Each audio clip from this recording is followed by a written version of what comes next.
बोलिए भगवान श्री कृष्ण की जय, गुरु नानक भगवान की जय। आज हम परशुराम जी का जो भगवान का अवतार हुआ था परशुराम जी के रूप में, उनकी कथा पढ़ेंगे। ये कथा जो है श्रीमद् भागवत में 90वें स्कंद के 15वें और 16वें अध्याय में परशुराम जी का चरित्र, उनकी पूरा अवतार कथा जो है ये आती है। जो भी उनके चरित्र और क्रम वगैरह हुए हैं, उनके जन्म से लेकर के अंत तक जो है ये इसमें जो है पूरा प्रसंग मिलता है। तो इन दोनों अध्यायों को हम पूरा पढ़ेंगे। श्री सुखदेव जी कहते हैं, इसका 15वें अध्याय का शीर्षक है ऋचिक, जमदग्नि और परशुराम जी का चरित्र।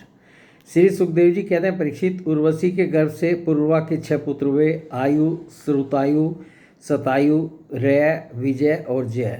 श्रुतायु का पुत्र था वसुमान, सत्यायु का श्रुतंजय, रय का एक और जय का अमित, विजय का भीम, भीम का कांचन, कांचन का होत्र और होत्र का पुत्र था जहनु। ये जहनु वही थे जो गंगा जी को अपनी अंजलि में लेकर पी गए थे। जहनु का पुत्र था पुरु, पुरु का बलाक और बलाक का अजक, अजक का कुश था और कुश के 4 पुत्र थे, कुशाम्बु, तनय, वसु और कुशनाभ। इनमें से कुशाम्बु के पुत्र गाधी हुए। ये सब परशुराम जी के जो पूर्वज थे उनके वंश का जो है ये वर्णन हम पढ़ रहे हैं। और इसी क्रम में जो है परशुराम जी का जन्म की कथा आएगी। परीक्षित, गाधी की कन्या का नाम था सत्यवती। ऋचिक ऋषि ने गाधी से उनकी कन्या मांगी। गाधी ने यह समझकर कि ये कन्या के योग्य वर नहीं है, ऋचिक से कहा, मुनिवर, हम लोग कुशिक वंश के हैं, हमारी कन्या मिलनी कठिन है, इसलिए आप 1000 ऐसे घोड़े लाकर मुझे शुल्क रूप में दीजिए जिनका सारा शरीर तो श्वेत हो परंतु एक एक कान श्याम वर्ण का हो। जब गाधी ने यह बात कही तब ऋचिक मुनि उनका आशय समझ गए और वरुण के पास जाकर वैसे ही घोड़े ले आए तथा उन्हें देकर सुंदरी सत्यवती से विवाह कर लिया। तो उन्होंने जो है जो शर्त रखी थी गाधी जी ने जो है वो तो ये इस हिसाब से रखी थी कि ये जो है ये पूरी नहीं कर पाएंगे और वो उनके साथ विवाह नहीं करना चाहते थे, परंतु उन्होंने वो शर्त पूरी कर दी और उनकी कन्या जो है सत्यवती से जो है विवाह कर लिया।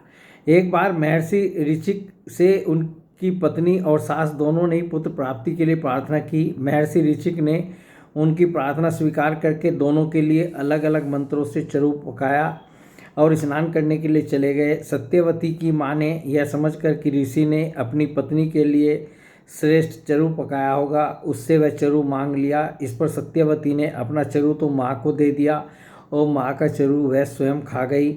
जब ऋचिक मुनि को इस बात का पता चला तब उन्होंने अपनी पत्नी सत्यवती से कहा कि तुमने बड़ा अनर्थ कर डाला, अब तुम्हारा पुत्र तो लोगों को दंड देने वाला घोर प्रकृति का होगा और तुम्हारा भाई एक श्रेष्ठ ब्रह्मवेता होगा।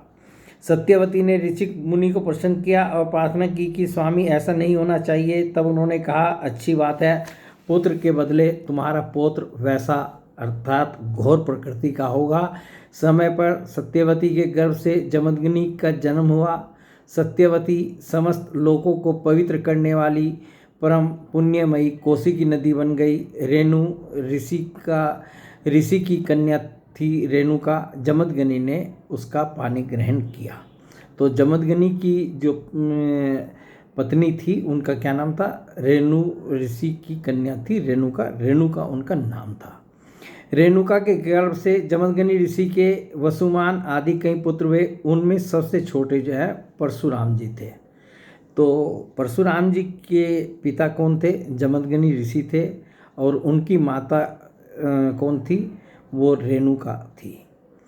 उनका यह सारे संसार में प्रसिद्ध है। कहते हैं कि है वंश का अंत करने के लिए स्वयं भगवान ने ही परशुराम के रूप में अंशावतार ग्रहण किया था। जो ये हम परशुराम जी का जो है भगवान के 24 अवतारों में जो गिनती आती है तो यही इस वाक्य में भी है कि कहते हैं कि है वंश का अंत करने के लिए स्वयं भगवान ने ही परशुराम के रूप में अंशावतार ग्रहण किया था। उन्होंने इस पृथ्वी को 21 बार क्षत्रियहीन कर दिया। यद्यपि क्षत्रियों ने उनका थोड़ा सा ही अपराध किया था, फिर भी वे लोग बड़े दुष्ट ब्राह्मणों के अभक्त, रजोगुनी और विशेष करके तमोगुनी हो रहे थे। यही कारण था कि वे पृथ्वी के भार हो गए थे और इसी के फलस्वरूप भगवान परशुराम ने उनका नाश करके पृथ्वी का भार उतार दिया। राजा परीक्षित ने पूछा, भगवान अवश्य ही उस समय के क्षत्रिय विषय लोलुप हो गए थे, परंतु उन्होंने परशुराम जी का ऐसा कौन सा अपराध कर दिया जिसके कारण उन्होंने बार बार क्षत्रियों के वंश का संहार किया? यानी कि 21 बार जो क्षत्रियों के वंश का संहार किया था, उसका कारण जो है उन्होंने सुखदेव जी से पूछा। सुखदेव जी कहने लगे, परीक्षित, उन दिनों है वंश का अधिपति था अर्जुन। वह एक श्रेष्ठ क्षत्रिय था। उसने अनेकों प्रकार की सेवा शुश्रूषा करके भगवान नारायण के अंशावतार दत्तात्रेय जी को प्रसन्न कर लिया। तो ये जो अर्जुन था, तो ये जो है इसने जो है इनको दत्तात्रेय जी को प्रसन्न कर लिया, योगीराज दत्तात्रेय जी को। और ये भी भगवान के अंशावतार ही हैं दत्तात्रेय जी हैं, और उनसे 1000 भुजाएं तथा कोई भी शत्रु युद्ध में पराजित न कर सके, यह वरदान प्राप्त कर लिया। और उनसे जो है 1000 तो उसने भुजाएं प्राप्त कर ली, वर में मांग ली, और जो है ये और वर मांग लिया कि कोई भी युद्ध में उनको पराजित न कर सके। साथ ही इंद्रियों का अबाध बल, अतुल संपत्ति, तेजस्विता, वीरता, कीर्ति और शारीरिक बल भी उसने उनकी कृपा से प्राप्त कर लिए थे। वह योगेश्वर हो गया था। उसमें ऐसा ऐश्वर्य था कि वह सूक्ष्म से सूक्ष्म, स्थूल से स्थूल रूप धारण कर लेता। सभी सिद्धियां उसे प्राप्त थी। वह संसार में वायु की तरह सब जगह बेरोक टोक विचरा करता। ये अर्जुन जो है इतना जो है सहस्रबाहु अर्जुन बोलते हैं इसको। तो ये जो है इतना बलशाली और इतना मतलब इसने जो है सब शक्तियाँ प्राप्त कर ली थी। एक बार गले में वैजंती माला पहने सहस्रबाहु अर्जुन बहुत सी सुंदरी स्त्रियों के साथ नर्मदा नदी में जल विहार कर रहा था। उस समय मदोन्मत्त सहस्रबाहु ने अपनी बाहों से नदी का प्रवाह रोक दिया। दशमुख रावण का शिविर भी वहीं कहीं पास में ही था। नदी की धारा उल्टी बहने लगी, जिससे उसका शिविर डूबने लगा। एक बार ये नदी में जो है बहुत सी सुंदर स्त्रियों के साथ जल विहार कर रहे थे, तो इन्होंने जो है अपनी बाहों से ही जो है 1000 भुजाएं थी, नदी का बहाव रोक दिया। जैसे आजकल बांध बना देते हैं उस तरह से रोक दिया। तो पानी जो है उल्टा जाने लगा, वापस जाने लगा। तो पीछे जो है रावण का शिविर लगा हुआ था। रावण का शिविर जो है उसमें डूबने लगा। रावण अपने को बहुत बड़ा वीर तो मानता था ही, इसलिए सहसा अर्जुन का यह पराक्रम उससे सहन नहीं हुआ। जब रावण सहस्रबाहु अर्जुन के पास जाकर बुरा भला कहने लगा, तब उसने स्त्रियों के सामने ही खेल खेल में रावण को पकड़ लिया और अपनी राजधानी महिष्मती में ले जाकर बंदर के समान कैद कर लिया। और जो रावण इतना शक्तिशाली, बलशाली और मतलब अपार शक्तियाँ उसमें भी थी, उसको इसने सहस्रार्जुन ने जो है अपने बगल में जो है दबा करके जैसे एक बंदर के समान जो है उसको कैद कर लिया और अपनी राजधानी महिष्मती में ले जाकर कैद कर लिया। मतलब सहस्रार्जुन कितना बलशाली, कितना शक्तिशाली, कितना मतलब योग माया से जो है संपन्न था कि उसने रावण की हालत कर दी। पीछे पुलस्त जी के कहने से सहस्रबाहु ने रावण को छोड़ दिया। जब पुलस्त जी ने उसको समझाया सहस्रार्जुन को, तो उसने जो है रावण को छोड़ दिया। एक दिन सहस्रबाहु अर्जुन शिकार खेलने के लिए बड़े घोर जंगल में निकल गया था। दैववश वह जमदग्नि मुनि के आश्रम पर जा पहुंचा। तो यही सहस्रार्जुन जो है एक दिन जो है परशुराम जी के जो पिताजी का आश्रम था जमदग्नि जी का, वहाँ पर पहुँच गया। परम तपस्वी जमदग्नि मुनि के आश्रम में कामधेनु रहती थी। उसके प्रताप से उन्होंने सेना, मंत्री और वाहनों के साथ हेयादीपति का खूब स्वागत सत्कार किया। तो जमदग्नि मुनि ने जो है जब ये वहाँ पहुँचा तो अब उनके पास कामधेनु थी, जो चाहते थे वो मिल जाता था। उससे जो है इनकी सेना का, इनका राजा का, सबका हेयादीपति ये जो सहस्रार्जुन था, इनका सबका पूरा स्वागत सत्कार किया। वीर हेयादीपति ने देखा कि जमदग्नि मुनि का ऐश्वर्य तो मुझसे भी बड़ा चढ़ा है, इसलिए उसने उनके स्वागत सत्कार को कुछ भी आदर न देकर कामधेनु को ही लेना चाहा। उसने देखा कि भाई मैं तो राजा हूँ और सब मेरे पास इतनी योग माया भी है, इतना सब कुछ है मेरे पे इतना, परंतु ये तो मेरे से भी आगे बढ़े हुए हैं। इन्होंने तो जिस प्रकार का स्वागत सत्कार किया, जैसे जैसे इनको सिद्धियां प्राप्त हैं, कामधेनु से जो जो इनको मिल जाता है, ऐसा तो मेरे पास भी नहीं है। तो उसने जो है जो स्वागत सत्कार उनका किया था उस पर तो ध्यान नहीं दिया। उसने अभिमानवश जमदग्नि मुनि से मांगा भी नहीं, और कामधेनु को जो है उसने लेना चाहा कि कामधेनु से ही जो है ये सब प्राप्त करते हैं, तो कामधेनु को ले चलो यहाँ से। तो इसके लिए उन्होंने जो है जमदग्नि मुनि से पूछा भी नहीं। उसने अभिमानवश जमदग्नि मुनि से मांगा भी नहीं, अपने सेवकों को आज्ञा दी कि कामधेनु को छीन ले चलो। उसकी आज्ञा से उसके सेवक बछड़े के साथ बाँह टकराती हुई कामधेनु को बलपूर्वक महिष्मती पुरी ले गए, जहाँ उसकी राजधानी थी। तो जमदग्नि मुनि के यहाँ से जो है कामधेनु को जो है वो जबरदस्ती पकड़ करके ले गए। जब वे सब चले गए तब परशुराम जी आश्रम पर आए और उसकी दुष्टता का वृतांत सुनकर चोट खाए हुए सांप की तरह क्रोध से तिलमिला उठे। वे अपना भयंकर फरसा, तरकस, ढाल एवं धनुष लेकर बड़े वेग से उसके पीछे दौड़े, जैसे कोई किसी से न दबने वाला सिंह हाथी पर टूट पड़े। तो परशुराम जी जब आश्रम पर आए तो उन्होंने जो है इसकी सहस्त्रार्जुन की सब हरकत जो है सुनी, तो जो है इनको बहुत क्रोध आया और ये अपना फरसा और तरकस, ढाल, धनुष लेकर जब बड़े वेग से जो है उसके पीछे दौड़े। सहस्रबाहु अर्जुन अभी अपने नगर में प्रवेश कर ही रहा था कि उसने देखा परशुराम जी महाराज बड़े वेग से उसी की ओर झपटे आ रहे हैं। उनकी बड़ी विलक्षण झांकी थी। वे हाथ में धनुष, बाण और फरसा लिए हुए थे, शरीर पर काला मृगचर्म धारण किए हुए थे और उनकी जटाएं सूर्य की किरणों के समान चमक रही थी। उन्हें देखते ही उसने गदा, खड़, बाण, रिष्टि, सतघनी और शक्ति आदि आयुधों से सुसज्जित एवं हाथी, घोड़े, रथ तथा पदातियों से युक्त अत्यंत भयंकर 17 अक्षौहिणी सेना भेजी। भगवान परशुराम ने बात में अकेले ही उस सारी सेना को नष्ट कर दिया। जितनी भी सेना इसने सहस्त्रार्जुन ने जो है उनसे युद्ध करने के लिए भेजी, और वो अकेले थे परशुराम जी, तो परशुराम जी ने सबको नष्ट कर दिया, उसकी सारी सेना को। भगवान परशुराम जी की गति मन और वायु के समान थी। बस में शत्रु की सेना काटते ही जा रहे थे। जहाँ जहाँ वे अपने फरसे का प्रहार करते, वहाँ वहाँ सारथी और वाहनों के साथ बड़े बड़े वीरों की बाहें, जांघें तथा कंधे कट कट कर पृथ्वी पर गिरते जाते थे। हयाधिपति अर्जुन ने देखा कि मेरी सेना के सैनिक, उनके धनुष, ध्वजाएं और ढाल भगवान परशुराम के फरसे और बाणों से कट कट कर खून से लथपथ रणभूमि में गिर गए हैं।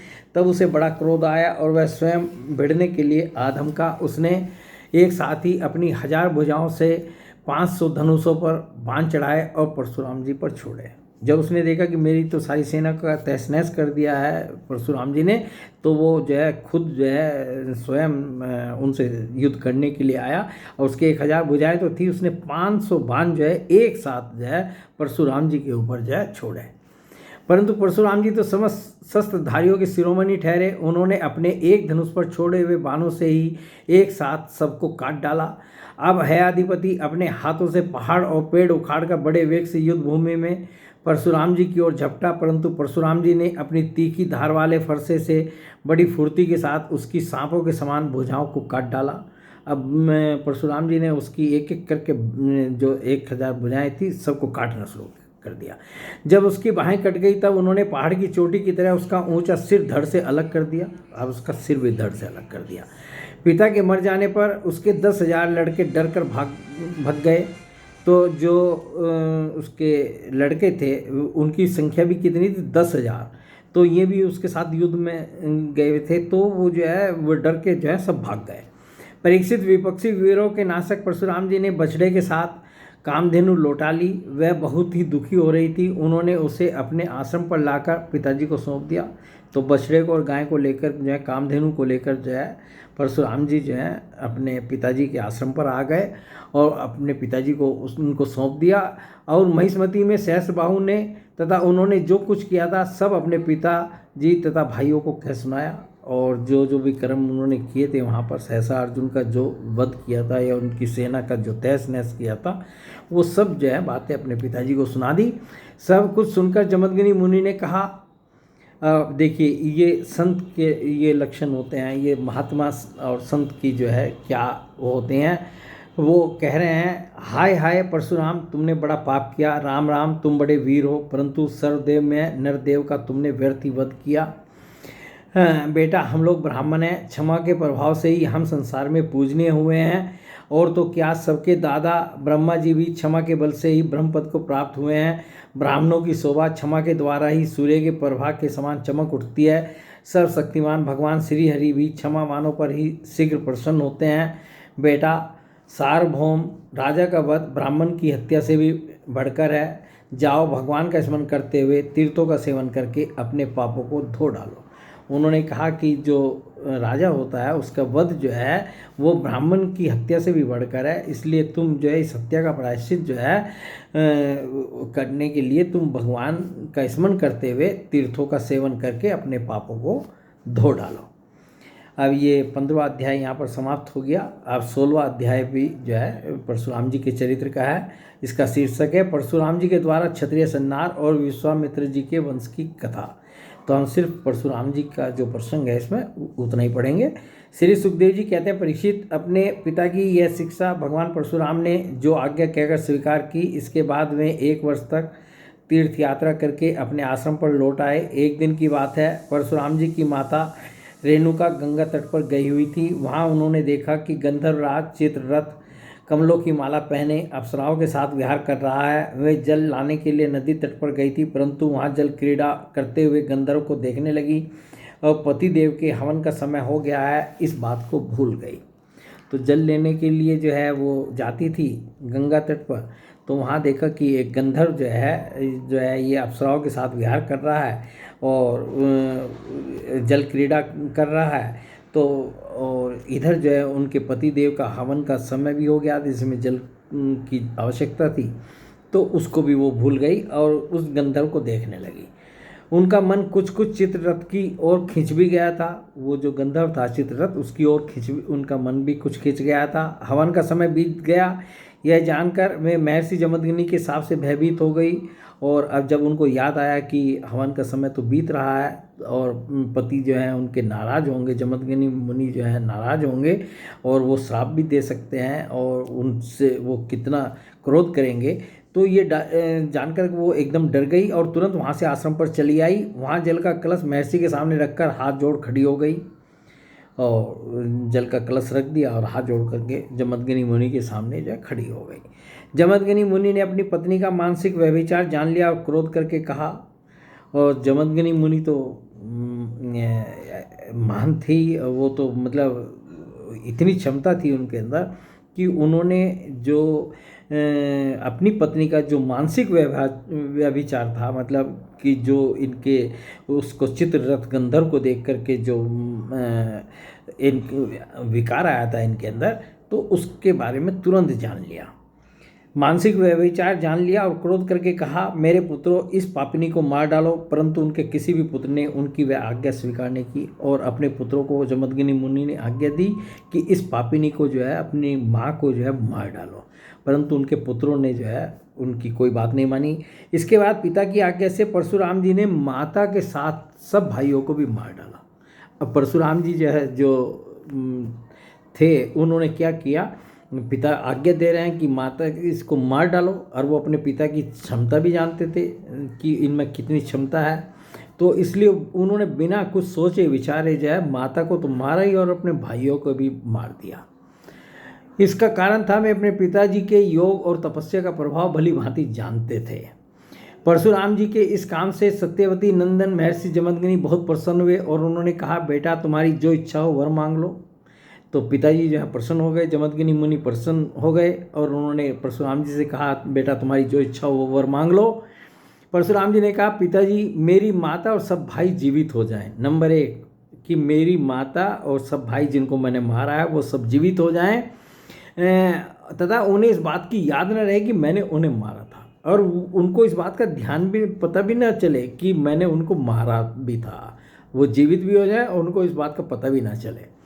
परशुराम जी के इस प्रकार कहते ही जैसे कोई सोकर उठे, सबके सब अनायासी सकुशल उठ बैठे। परशुराम जी ने अपने पिताजी का तपोबल जानकर ही तो अपने सुहृदों का वध किया था। तो सब जो है माता भी जिंदा हो गई और भाई भी सब जिंदा हो गए। और जो है उनको पता भी नहीं चला कि उनका वध भी हुआ था। तो ये सब जो है इनका परशुराम जी का जो चरित्र है ये सब आ रहा है। परीक्षित सहस्त्रबाहु अर्जुन के जो लड़के परशुराम जी से हार कर भाग गए थे, जो 10,000 लड़के थे, जो सहस्त्रार्जुन के, जो जब परशुराम जी ने उसको सहस्त्रार्जुन का वध कर दिया तो वो लड़के डर के भाग गए थे, परंतु जो है उनको जो है निरंतर जो है इस बात का याद रहता था और वो बदला लेना चाहते थे। हार कर भाग गए थे, उन्हें अपने पिता के वध की याद निरंतर बनी रहती थी, कहीं एक क्षण के लिए भी उन्हें चैन नहीं मिलता था। एक दिन की बात है, परशुराम जी अपने भाइयों के साथ आश्रम से बाहर वन की ओर गए हुए थे। यह अवसर पाकर वह साधने के लिए सहस्त्रबाहु के लड़के वहाँ जा पहुँचे। अब जो है एक दिन परशुराम जी जो है आश्रम से बाहर गए हुए थे तो इनको अच्छा मौका मिल गया, तो ये सहस्त्रार्जुन के जो लड़के हैं वो जमदग्नि मुनि के आश्रम पर पहुँच गए। उस समय महर्षि जमदग्नि अग्निशाला में बैठे हुए थे और अपनी समस्त वृत्तियों से पवित्र कीर्ति भगवान के चिंतन में मग्न हो रहे थे। उन्हें बाहर की कोई सुध न थी। उसी समय उन पापियों ने जमदग्नि ऋषि को मार डाला। उन्होंने पहले से ही ऐसा पाप पुण्य निश्चय कर रखा था। परशुराम जी की माता रेणुका बड़ी दीनता से उनसे प्रार्थना कर रही थी, परंतु उन सबों ने उनकी एक न सुनी। वे बलपूर्वक महर्षि जमदग्नि का सिर काट कर ले गए। परीक्षित, वास्तव में वे नीच क्षत्रिय अत्यंत क्रूर थे। तो जो सहस्त्रार्जुन के लड़के आए थे बदला लेने के लिए, परशुराम जी उस समय वहाँ नहीं थे, तो उन्होंने जो है जमदग्नि मुनि का वध कर दिया, सिर काट लिया और काट करके सिर ले भी गए। और माता जो है परशुराम जी की, रेणुका जो माता थी, वो जो है चिल्लाती रही, उनसे प्रार्थना करती रही कि छोड़ दो छोड़ दो, परंतु उन्होंने कुछ नहीं सुनी। वे बहुत क्रूर थे। सती रेणुका दुख और शोक से आतुर हो गई। वे अपने हाथों अपनी छाती और सिर पीट पीट कर जोर जोर से रोने लगी। परशुराम बेटा परशुराम शीघ्र आओ। परशुराम जी ने बहुत दूर से माता का हा राम यह करुण क्रंदन सुन लिया। वे बड़ी शीघ्रता से आश्रम पर आए और वहां आकर देखा कि पिताजी मार डाले गए हैं। परीक्षित, उस समय परशुराम जी को बड़ा दुख हुआ, साथ ही क्रोध, असहिष्णुता, मानसिक पीड़ा और शोक के वेग से वे अत्यंत मोहित हो गए। हाय पिताजी, आप तो बड़े महात्मा थे। पिताजी, आप तो धर्म के सच्चे पुजारी थे। आप हम लोगों को छोड़कर सर्व चले गए। इस प्रकार विलाप कर उन्होंने पिता का शरीर तो भाइयों को सौंप दिया और स्वयं हाथ में फरसा उठाकर क्षत्रियों का संहार कर डालने का निश्चय कर लिया। तो उन्होंने जो है जान गए वो कि जो है ये इन्होंने ये काम किया, तो वो पिताजी का शव जो था वो तो अपने भाइयों को सौंप दिया और अपना फरसा उठा करके जो है वो क्षत्रियों का संहार करने का निश्चय करके निकल पड़े। परीक्षित, परशुराम जी ने महिष्मती नगरी में जाकर सहस्त्रबाहु अर्जुन के पुत्रों के सिरों से नगर के बीचों बीच एक बड़ा भारी पर्वत खड़ा कर दिया। उस नगर की शोभा तो उन ब्रह्मघाती नीच क्षत्रियों के कारण ही नष्ट हो चुकी थी। जो महिष्मती, जो सहस्त्रबाहु अर्जुन की जो राजधानी थी, वहाँ जाकर उन्होंने जो है परशुराम जी ने उनके जो लड़के थे उनके सब के सिरों का उनका वध करके उनके सिरों से जो है एक बहुत बड़ा पर्वत नगर के बीचों बीच में खड़ा कर दिया। उनके रक्त से एक बड़ी भयंकर नदी बह निकली, जिसे देखकर ब्राह्मण द्रोहियों का हृदय भय से कांप उठता था। भगवान ने देखा कि वर्तमान क्षत्रिय अत्याचारी हो गए हैं, इसलिए राजन उन्होंने अपने पिता के वध को निमित्त बनाकर 21 बार पृथ्वी को क्षत्रियहीन कर दिया और कुरुक्षेत्र के समंतक पंचक में ऐसे ऐसे 5 तालाब बना दिए जो रक्त के जल से भरे हुए थे। परशुराम जी ने अपने पिताजी का सिर लाकर उनके धड़ से जोड़ दिया और यज्ञों द्वारा सर्वदेव में आत्मस्वरूप भगवान का यजन किया। यज्ञों में उन्होंने पूर्व दिशा होता को, दक्षिण दिशा ब्रह्मा को, पश्चिम दिशा अर्धव्यू को और उत्तर दिशा सामगान करने वाले उद्गाता को दे दी। इसी प्रकार अग्निकोश आदि विदिशाएं ऋतुजों को दी। कश्यप जी को मध्यभूमि दी, उपद्रष्टा को आर्यावर्त दिया तथा दूसरे सदस्यों को अन्य अन्य दिशाएं प्रदान की। इसके बाद यज्ञांत स्नान करके वे समस्त पापों से मुक्त हो गए और ब्रह्म नदी सरस्वती के तट पर मेघ रहित सूर्य के समान शोभायमान हुए। महर्षि जमदग्नि को स्मृति रूप संकल्प में शरीर की प्राप्ति हो गई। जब परशुराम जी ने ला करके उनका सिर जोड़ा तो जो है ये कह रहे हैं कि महर्षि जमदग्नि को स्मृति रूप संकल्प में शरीर की प्राप्ति हो गई। परशुराम जी से सम्मानित होकर वे सप्तऋषियों के मंडल में 7वें ऋषि हो गए। परीक्षित, कमललोचन जमदग्नि नंदन भगवान परशुराम आगामी मनवंतर में सप्तऋषियों के मंडल में रहकर वेदों का विस्तार करेंगे। वे आज भी किसी को किसी प्रकार का दंड न देते हुए शांत चित्त से महेंद्र पर्वत पर निवास करते हैं। वहाँ सिद्ध, गंधर्व और चारण उनके चरित्र का मधुर स्वर से गान करते रहते हैं। सर्वशक्तिमान विश्वात्मा भगवान श्री हरि ने इस प्रकार भृगुवंशियों में अवतार ग्रहण करके पृथ्वी के भारभूत राजाओं का बहुत बार वध किया। तो ये भगवान के अवतार परशुराम जी का हम लोगों ने चरित्र पढ़ा, और बस श्रीमद् भागवत में इतना ही जो है 2 अध्यायों में ये होता है। बोले भगवान श्री कृष्ण की जय, गुरु नानक भगवान की जय।